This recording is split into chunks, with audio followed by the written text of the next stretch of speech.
Why you suck at sales.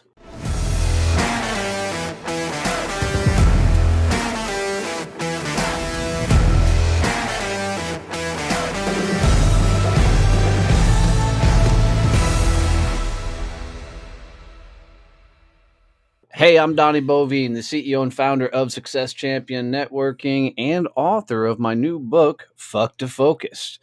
This is Growth Mode, a podcast all about growing and scaling your business. Hanging out with me as always is Kevin Snow, the sales automation tactician and genius.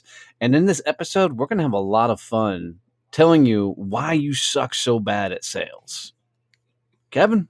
All right, so I think I may have told this story before, but my first sales job did not go well.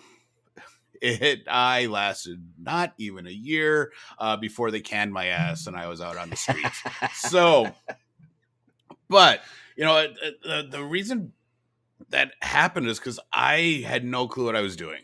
I had this vision of what sales and working at a major corporation was, and what the reality was wasn't even close to what I thought it was.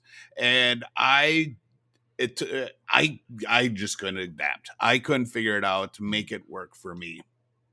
Back then there was all the sales training was all the Zig Ziglar, Tom Hoskins type stuff with all those really horrible closes, the Ben Franklin close, the takeaway close, would you prefer red or blue for that? The alternative closes, all those types of things. It was just horrible and I couldn't do it.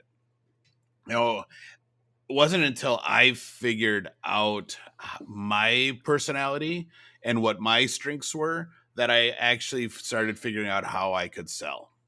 So, if you suck at sales, don't worry. It's not a permanent thing. We're going to help you figure it out.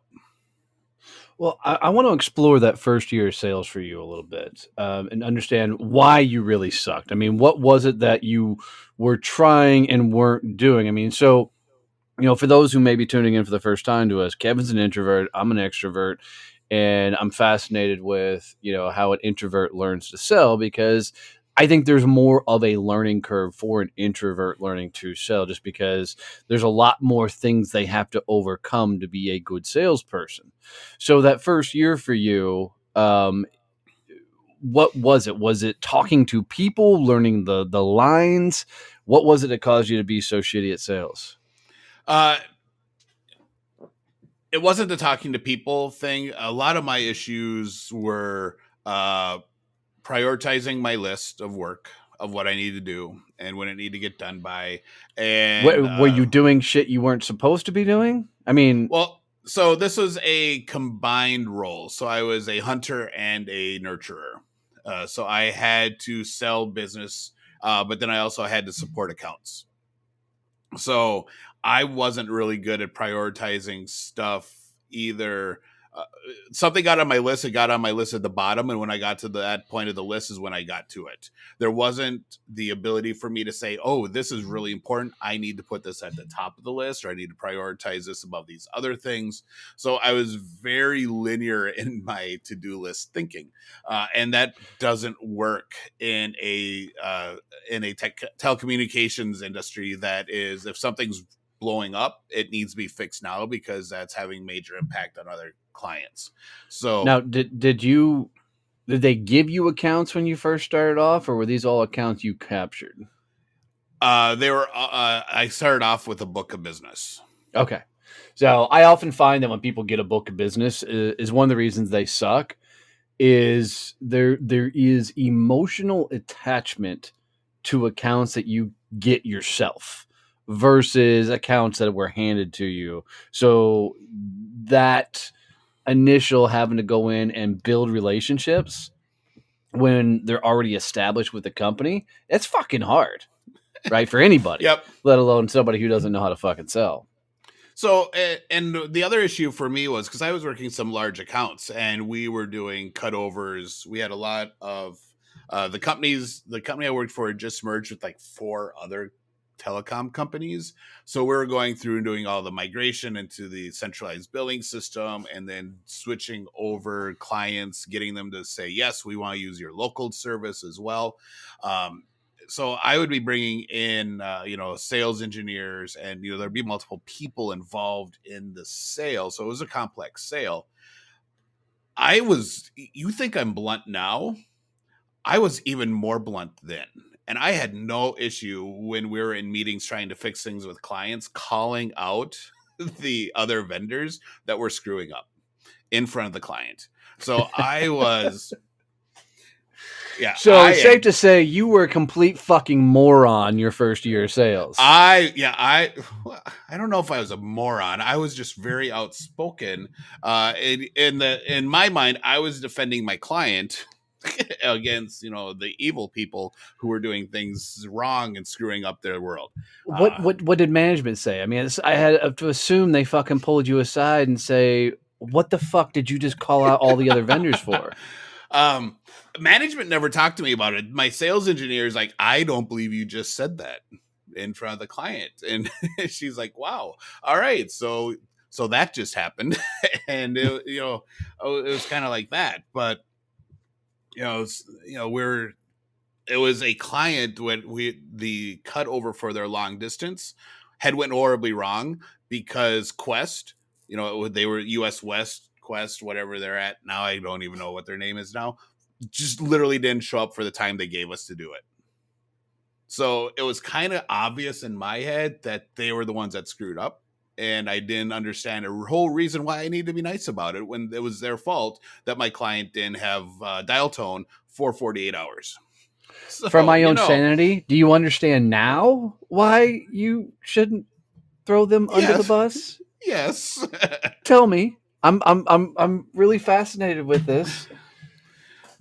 Because I know the high C logic on the disc side of things, that what you did made logical fucking sense, but Yeah. every ounce of my being is going, what the fuck is the matter with you?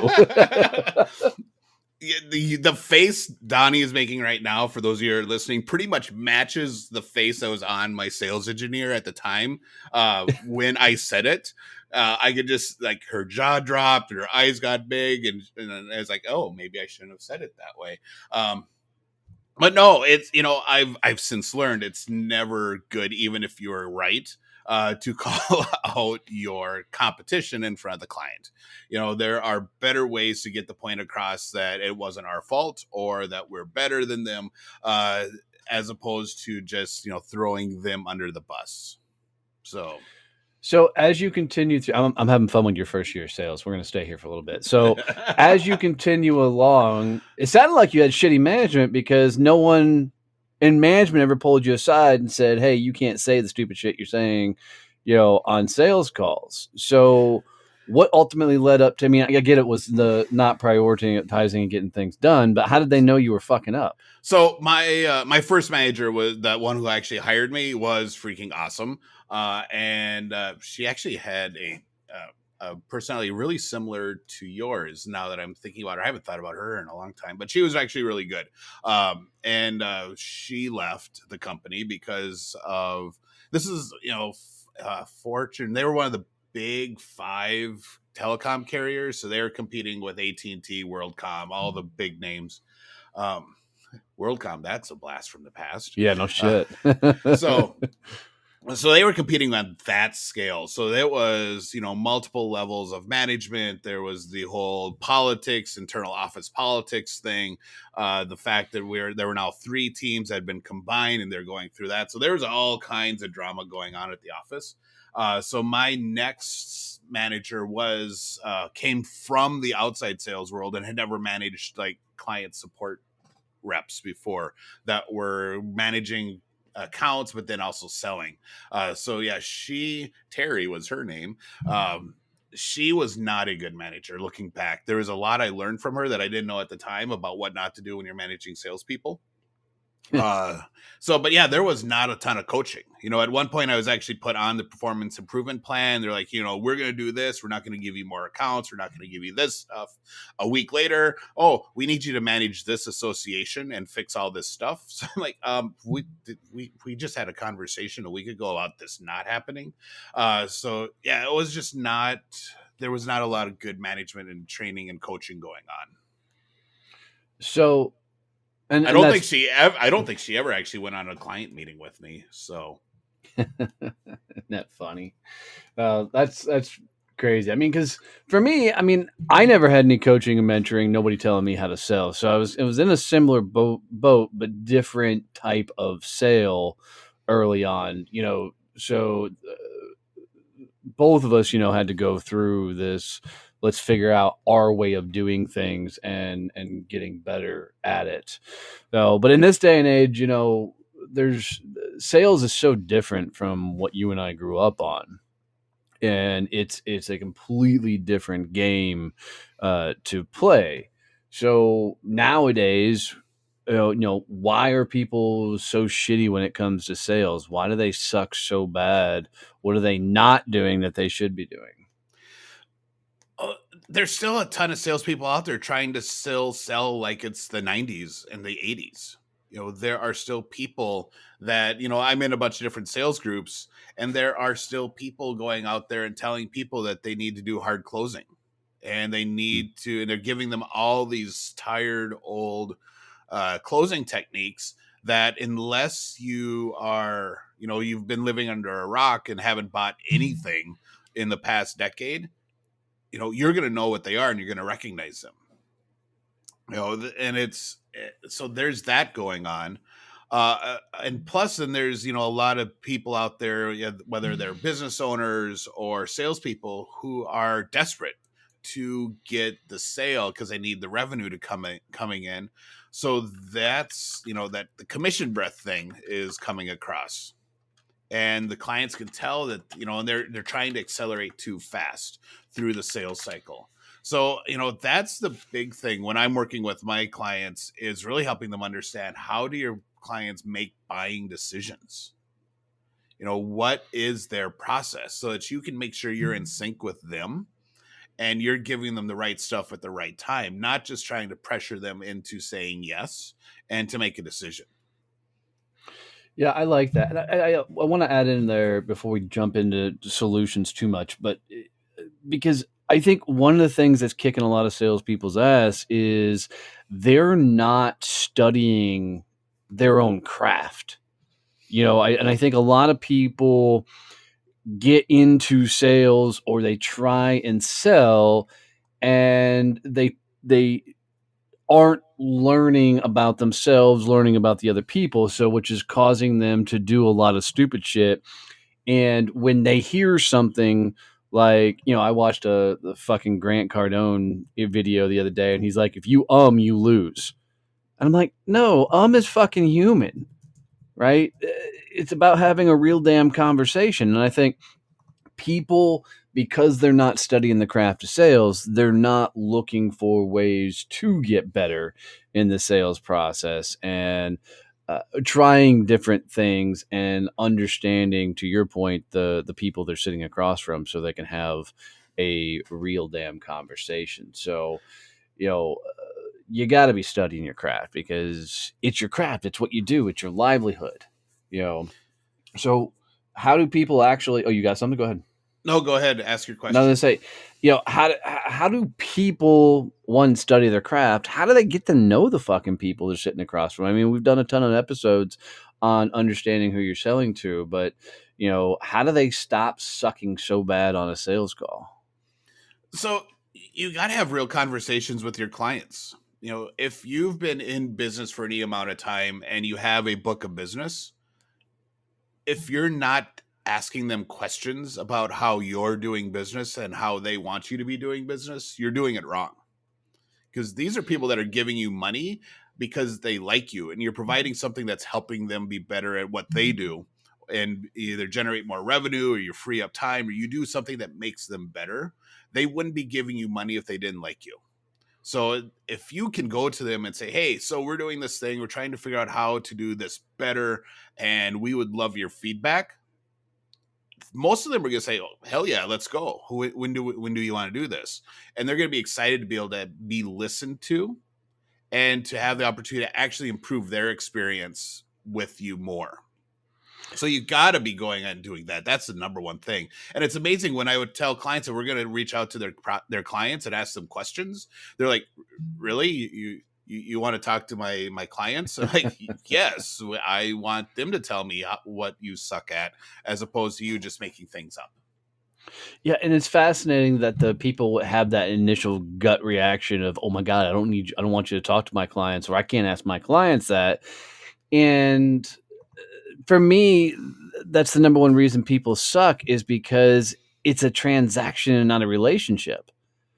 If you think you're going to lose an account because you ask them for help in how you do things better, communicate with them better, sell them better, whatever else, then you are in a transactional mindset and you're going to fucking lose that account any goddamn ways because you can't keep that transaction alive long enough to have real conversations. So I mean, as you're listening to this or you're watching this, I really want you to think about your top 10, maybe top five clients and go, can I go ask them how well I'm doing or what things I can do better? And what's the first thought that runs through your head? And if that first thought is, oh, fuck, start there So because go ahead.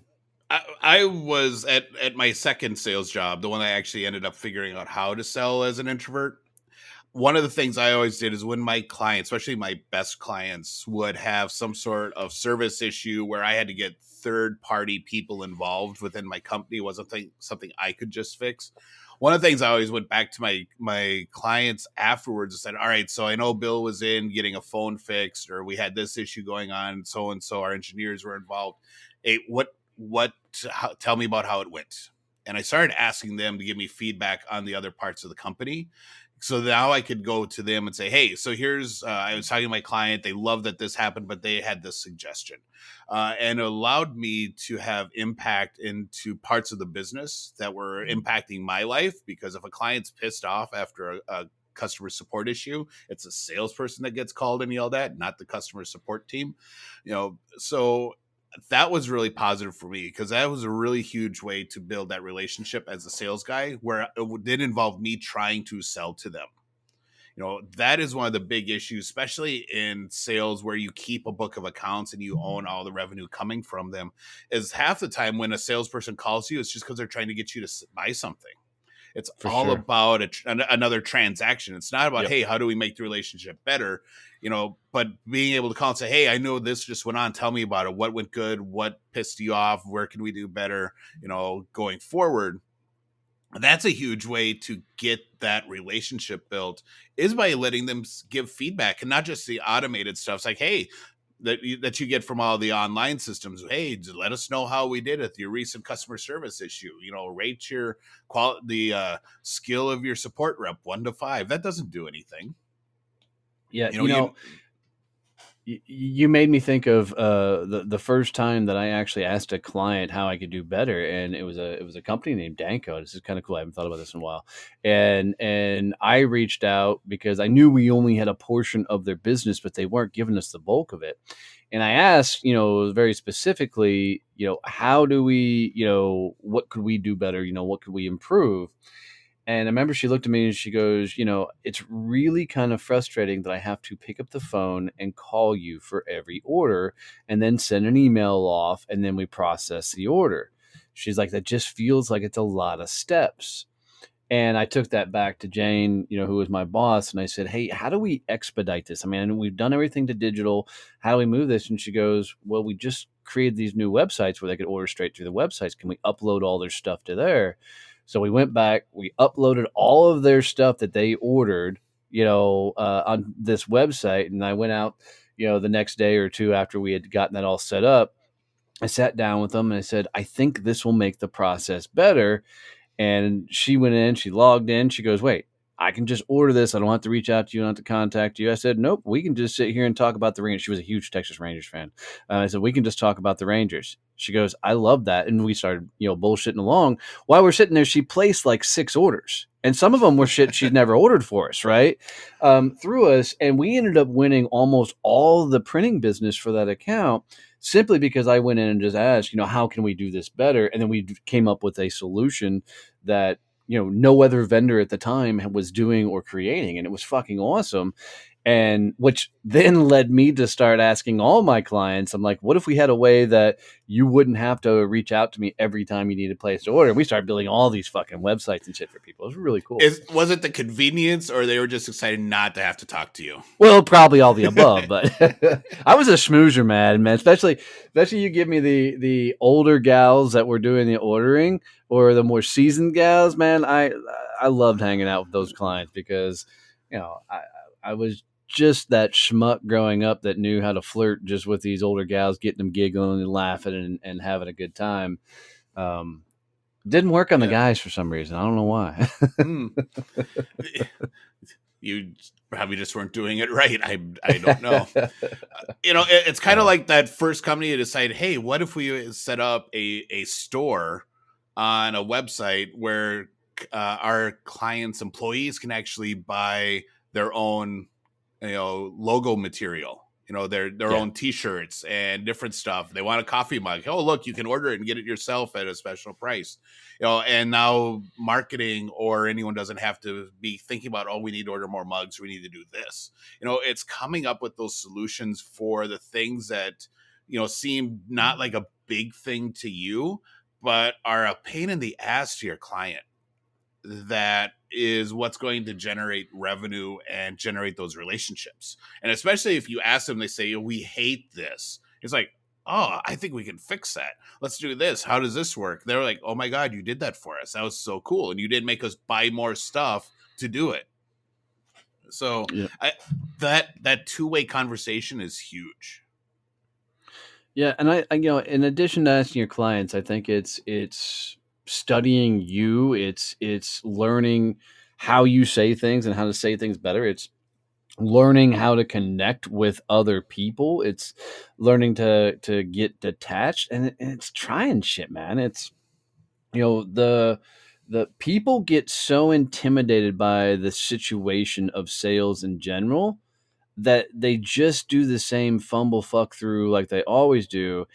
And you'll see with rookie sales reps that they'll only tend to stay with, a few particular accounts. Like if you hand them accounts, they may find a relationship and connect with one or two of them, but there's gonna be five or six they can't build that relationship with. If people would learn to connect with all of those accounts and like build those relationships and understand how they can get emotionally outside of the conversation, they'll have a lot more and better, more professional conversations, in general. So any last words on why people suck at sales? Well, and I think the other reason people suck at sales, and it's partly them and partly everyone else, is that they don't actually have someone as a mentor. Yeah. That was the big change for me when I got to my new job. I had a sales manager at Nextel. She was all right. She was pretty cool. But then there was a swap. She went to another job, and that person came into the sales manager position, and that was a turning point because he could outsell anyone in the company, but he loved working with his team.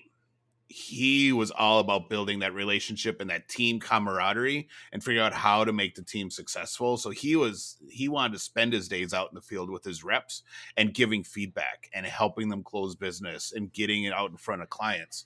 And that made a huge difference for me because now I could see and hear what he was saying, and now I could start to emulate, and I could start to figure out, how do I do that? How does that fit into my process? And how do I get rid of the pitch deck and go into a different type of sales process? And and having him be able to come in and say, all right, so what if you change it this way and do that, and giving me the feedback was key.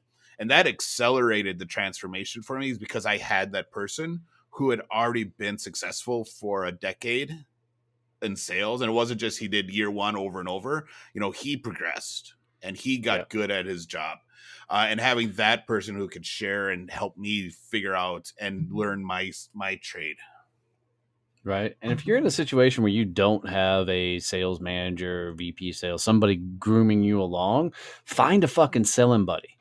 Somebody that, especially if you're doing like a lot of Zoom sales, like a lot of people still are, is have somebody that's off screen that can listen to the whole sales conversation behind the scenes. Maybe you got your phone sitting on speakerphone close by so they can hear both sides of the conversation. So you can get feedback from a sales buddy, but you need to turn around and do that for them as well, and listen in on their sales calls so they can understand the style and how things work. Because you're right. Oftentimes, until we hear somebody else say it, it doesn't always make sense in our head. I was talking with a friend yesterday, helping her with a speech she's got to give for her company. And, you know, like a lot of do oftentimes when I help somebody with a speech, she had all of her things wrote down, all of her points. And I said, "Do you want to hear what this speech sounds like?" And she goes, "Sure." And so I did her speech for her in like 7 minutes, right? The whole 60-minute speech, I ran through it. And she goes, "Can you just do it for me? You want to just come to the office?" And I said, "Nick, you got to understand, I've been doing this shit for 20 some odd years now. So being able to do things like this comes naturally to me. I just wanted you to hear the words so you could wrap your head around it, that when you do it, you know what it sounds like and what's actually being said." And that's for a lot of people, it's a really, really healthy endeavor. So find a sales buddy. So I think for this one, man, a lot of it is, go study your craft. Go try and get better. Learn how to say things. Understand the psychology behind sales. Understand how to connect with people, actually evolve by doing new and more creative things, and lean into your management, your VPs, and ask them to come on sales calls with you. And if you don't have that, find a freaking sales buddy that you can bring along for the ride and get credible instant feedback from. And I think all those things will help you out tremendously, improve your sales process. So if you guys got any tips, values, tricks, anything out of this you can use, please leave us a review wherever you're listening to podcast. Share this out with one friend. And as always, love you, mean it. See you. Bye.